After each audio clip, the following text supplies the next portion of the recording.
Oh, yes. So we didn't want to overwhelm you all. So we are here with you monthly, first Saturday of each month. Giving you guys a dose of 2 ketas and a shot of gin. Yes. And this month's episode, we're going to talk about the aging population and housing. Yes. I'm sure we all, at some point in our lives, are dealing with this, either professionally or personally. And we're going to let Kita get us started. Kita to the right. Go ahead and introduce yourself. Yeah, speaking of aging, so we thought we'd have a recap of what's been going on since we were at the last show. So I am part of the aging population. Your girl turned 50. Yeah. She came over. Just came. Yes. So that's my new cane that I have for turning 50. I really appreciate you, Jen. I really do. We love you. I know, right? Yeah, it's whatever. So since the last time, y'all like our shirts? They kind of dope, right? That's right. You can see them. We might need to zoom in a little bit, but a little better. Yeah, we got our 2 ketas and shot of gin. Who made these shirts? Let's give that company a shout out real quick. Who was that? They were made by a company called A Stitch House. Okay. Happens to be my daughter made these shirts. Okay, so where can they find them on Facebook? Is it a Stitch House on Facebook or Instagram? Or I think they're on Instagram, maybe. Okay, so we'll have to drop these in the show notes. And she did a Stitch House, and she did really quick. And what I really like about the shirt, which I always wear t-shirts, unfortunately I need to level up, is the V-necks. I love the V-necks. Yeah. So it always had the t-shirts and the junk choking you or whatever and all kind of stuff. Speaking of choking, you know what? I'm not even going to share. Let's keep going. So hopefully you all have grabbed your coffee and are ready for this episode where we share something that's been, looming. But I was saying about, choking. My neck is kind of messed up today because one of our co-hosts actually put me in a chokehold yesterday.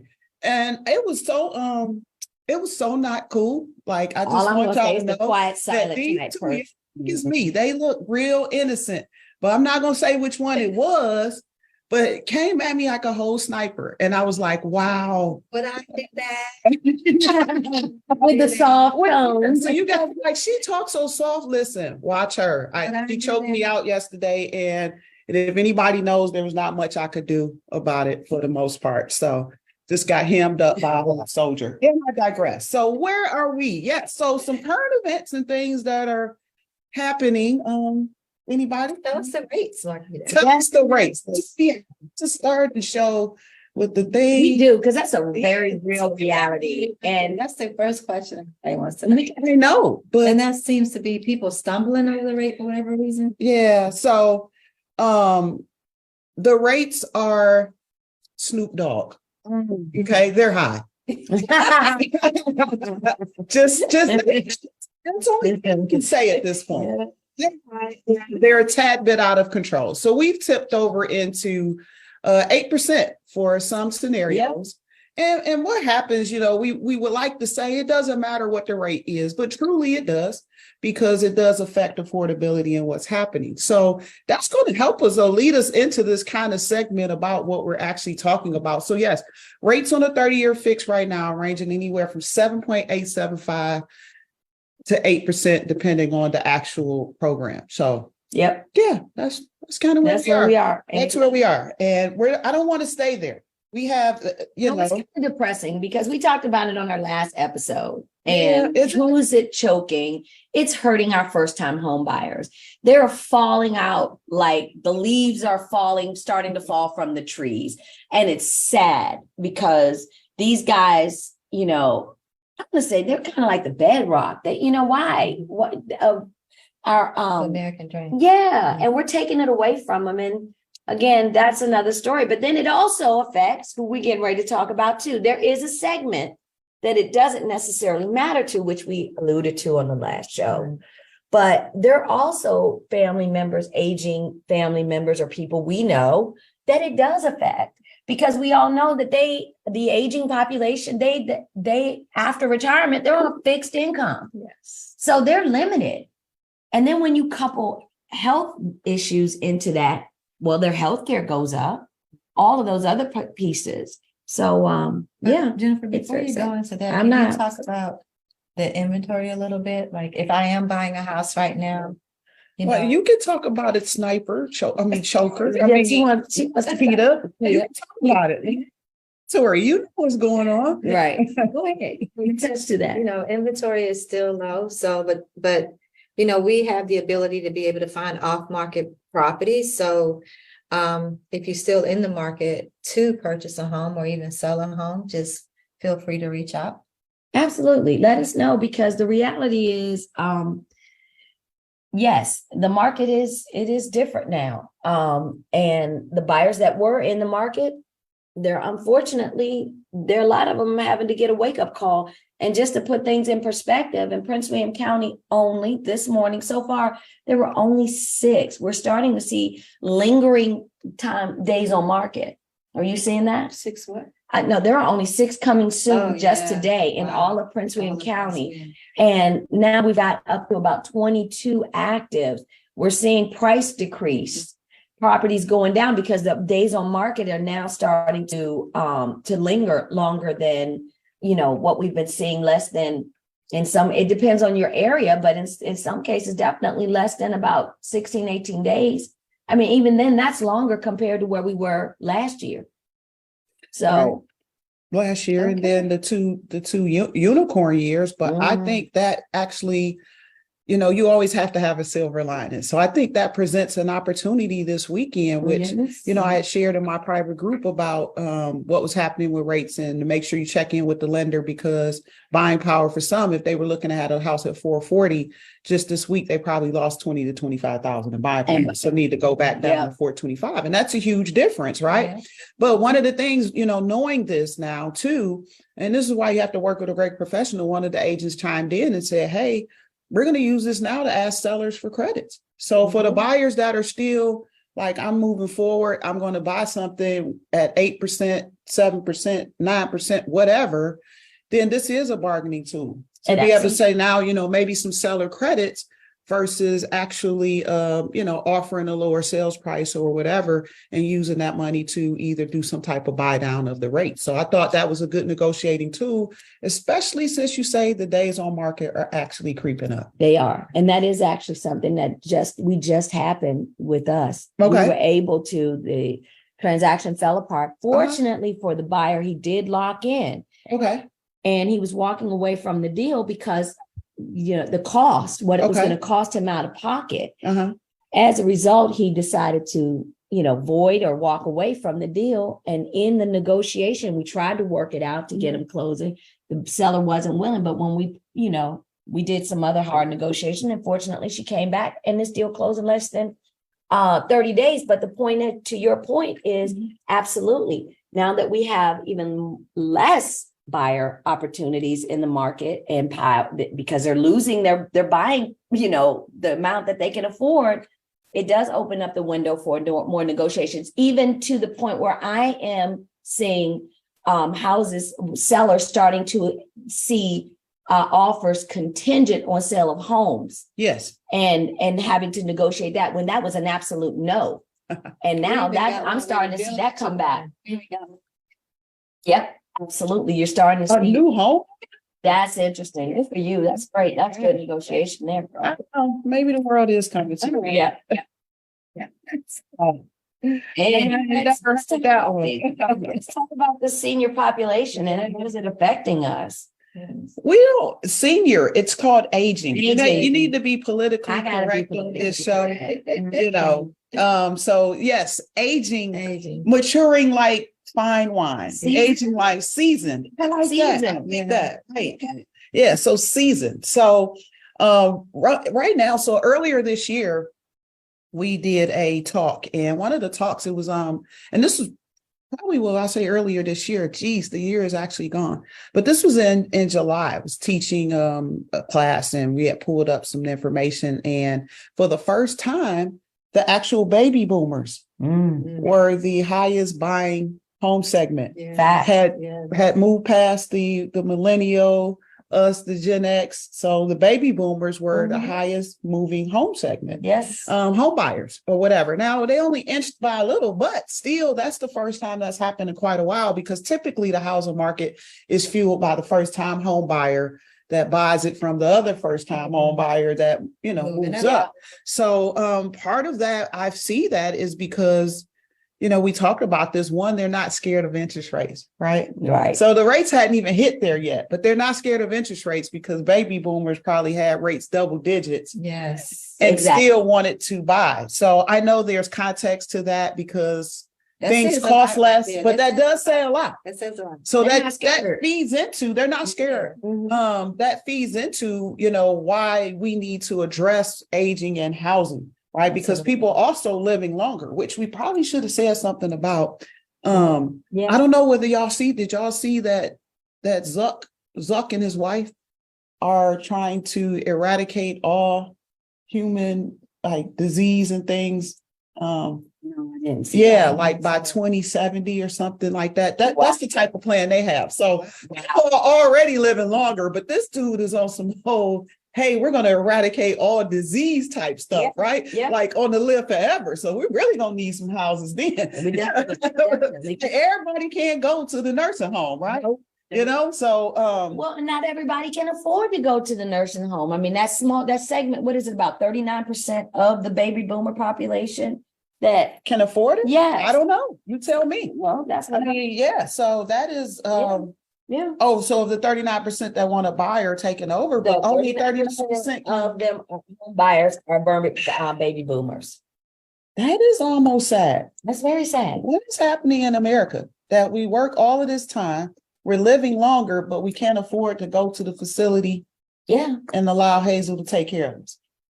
Either that or hurts. even downsize and find a home that is conducive, because a lot of them are aging in place. Okay. And would prefer to stay in their home or somewhere close to their families, their relatives, but then they've got to have the money or the equity or whatever, the money to make some modification, handrails, maybe chair lifts, removing, ramps, depending on, so there are modifications that are needed because they're living longer. And what is the age again? It's 80 for a man and 85 for a female? Something like that. 80 for a male and 85 for a I think, female. yep.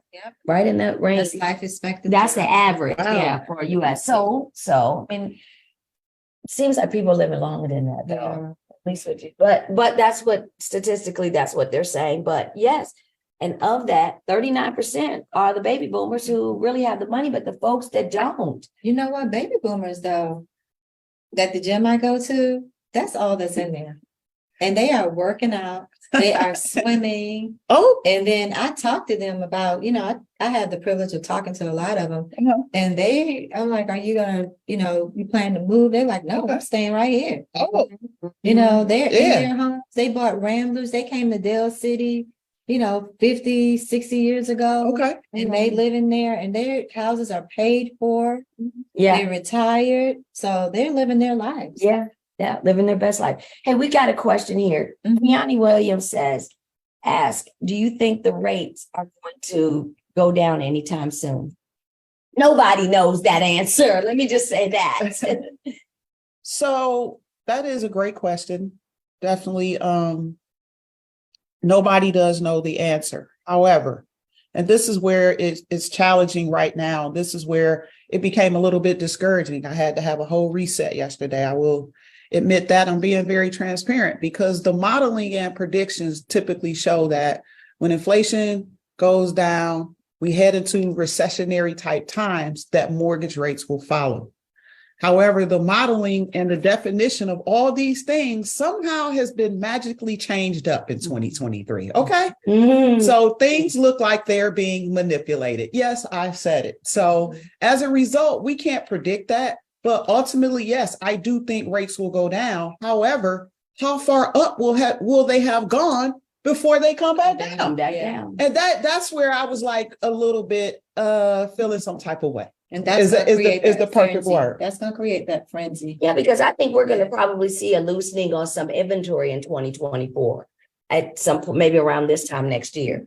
But that's because there's a lot of, these sellers want to sell. And then there are those that have to sell. Well, and your new sellers homeowners are technically your new buyers. Correct. And at some point, you're right, they are going to need to make a decision. So Yeah. I do see that possibly happening in 2024, but how many people are going to be able to afford it? So yes, the rates will come down at some point. Initially, our thoughts were that we would see some easing in the Q1 of 2024 and Q2. That's changed. But yeah, after yesterday, I want to back off not even saying what their predictions are. And those are from the major indices. Yeah,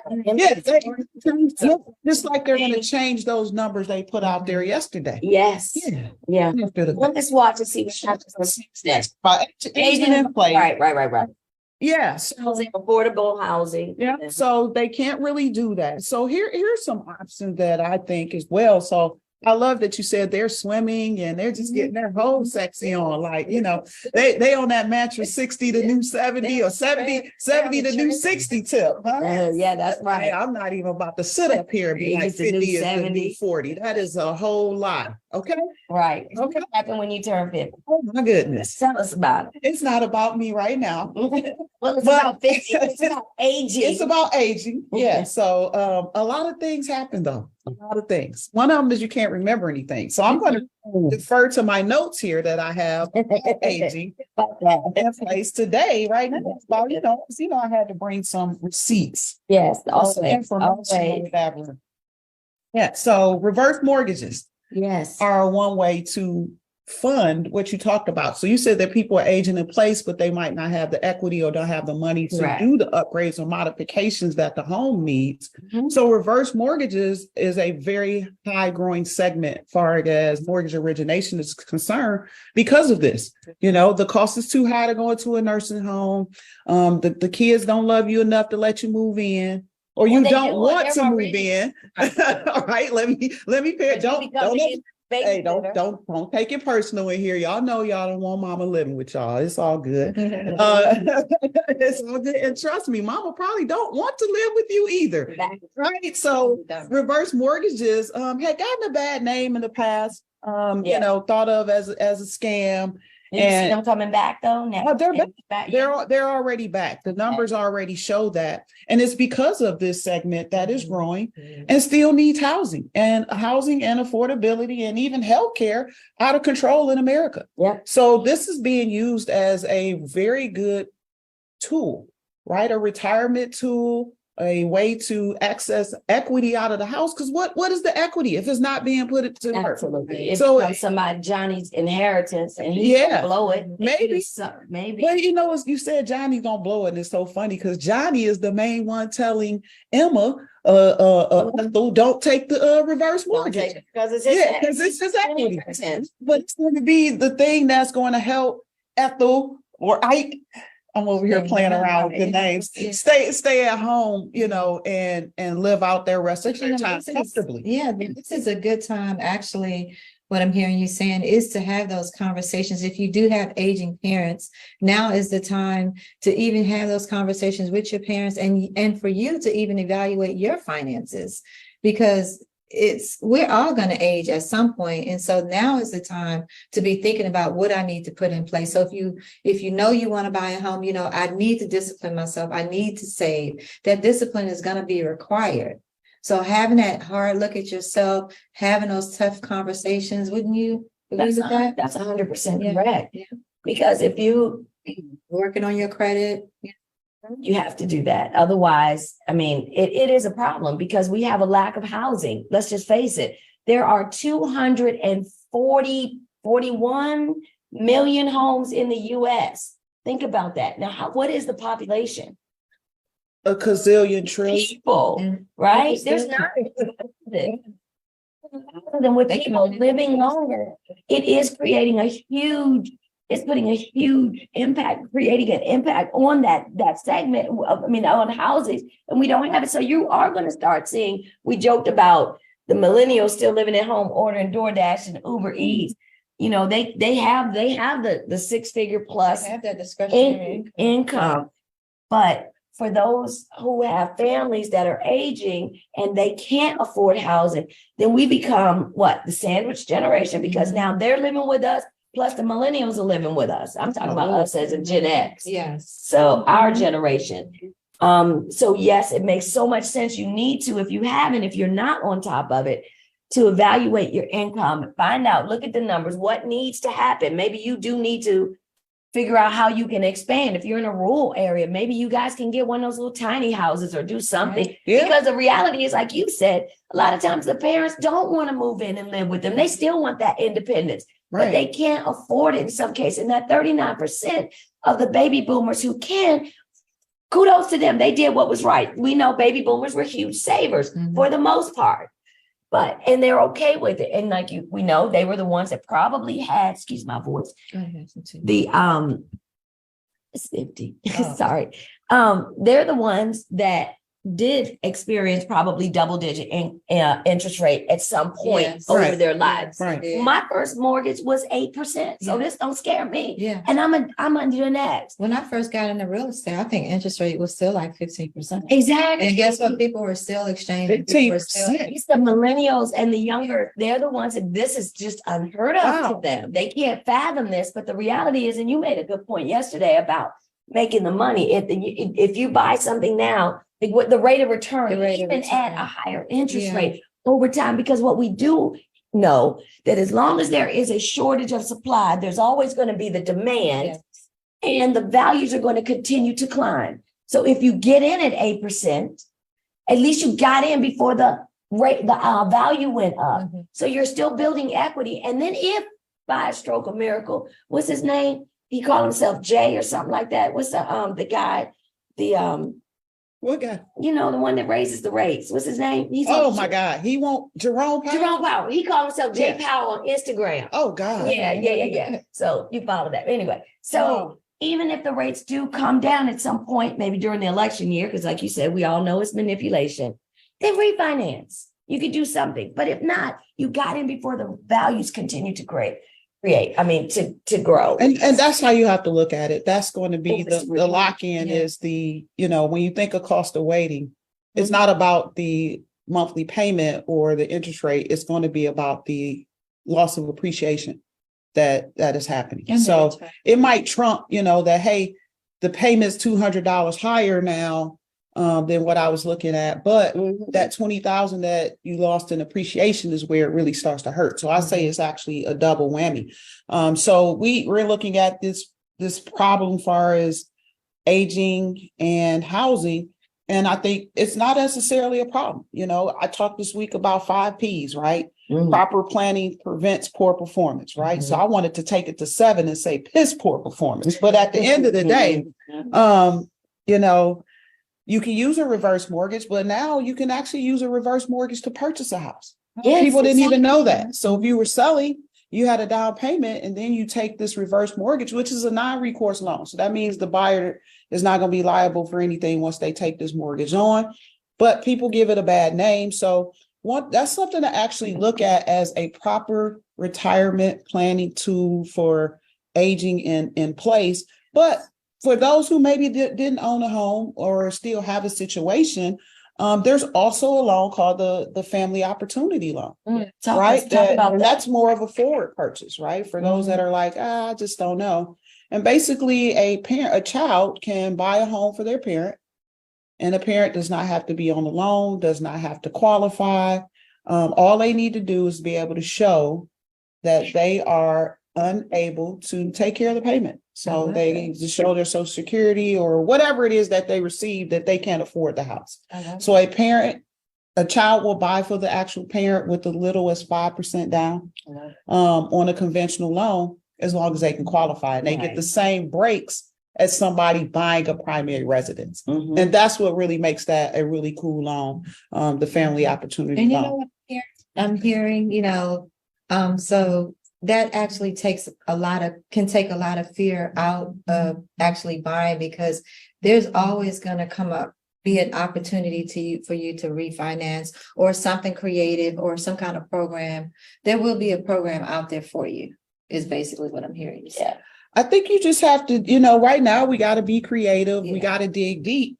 And anybody in this market has to have a real strong why. Absolutely. It can't be just, maybe, I don't know. Right. So you have to have a real strong why. So the Family Opportunity Act is out there. And then this last little portion, because I think we are out of time, Yes. that I want to just throw in there real quick. I don't know if you all saw it, you ladies I'm talking about, but the house hacking is also, like, I'm going to give a little asterisk. This is also possibly a way to, help, parents or whatever. And house hacking basically is the ability to buy a multi-unit property. Mm-hmm. Yeah, no, go ahead. Sorry, took over. You keep talking. No. I feel like I'm talking too much. So I'm like, why y'all over here whispering? The information over here whispering like y'all whispering like they in church. Like whispering. People need the information, Keita. Get the information. Wait, First, finish your point. Finish your point. Keita, finish your point. Because it led to another. Yeah, turn to your neighbor And say, house hack on 3. Yeah. Okay. Turn to your neighbor, say house hacking. oh, right here, now you want me to belong to this plan. Go ahead and explain. It's not good. It's basically where a person is a homeowner, buys a multi-unit property and up to 4 units. So they're a homeowner and they can rent the other units as an actual landlord in one purchase. So the big win for that this week was conventional loans took that down to 5%. Now we already, y'all didn't know? Yeah. Oh, okay. So that means y'all don't read my email newsletter, but it's okay. 5%. Or watch my reels. It's okay. I read them on Saturday. Yeah, all on Saturday. That's good. So 5% down. So it's great. And before that was either 15 to 20%. So you could even possibly have a situation where you buy 1 unit and you put the parents or aging family in the other unit. Now we need more of these type of properties in Virginia, but that is still options for people that have aging parents. Need the age in place. So you have 3 different things that we discussed, plus whatever you all were which we'll get into next. In the church things over here. Said, speaking of laughing about the church, the whispering in, like we're in church. Saints. Amen. We're gonna have a word from Sister Keita number 2 over here. Can you finish the conversation? Well, she was saying that sparked an idea in when Markita would talk about house hacking is when she said think outside of the box. Again, discipline, thought, and planning to make it happen for your aging parents. Also, purchasing a piece of land. That's another option that you can do. So that's what we were whispering. You'll be able to build an accessory dwelling unit. I'm sorry, y'all. When you own the land, guess what? If you own the land, guess what? You can control outcomes. Absolutely. In fact, you can build a compound on your land. Isn't that right, Miss Higgins? If you're still with us, Sister Higgins. Well, all right. I think what we need to just wrap this up now. Thank everybody so much for joining us. Forgive me, I am dealing with some voice issues here today, but you know me, you love me. But in closing, I'm going to say we talked about, which is something to consider for you guys, your families or friends that maybe is something. Reach out to Markita. You want to know more about reverse mortgages, the Family Opportunity Loan, and all the as Keita over here has talked about is again the proper planning and budgeting. Definitely, if you haven't, it's time to really start looking at your financing, assessing where you are. Maybe you can purchase a multi-unit building. If you are a younger generation and you figure, hey, you guys are all about making money, right? So as you say, get you a dwelling, get you some kind of unit that you can live in, house hack, put your family in there, rent out the other 2, and it's going to pay for itself. So those are some great ideas. Reach out to any one of us. Markita's got you on all the financing, and we thank you always for joining us. Reverse mortgages is definitely something to consider. And if you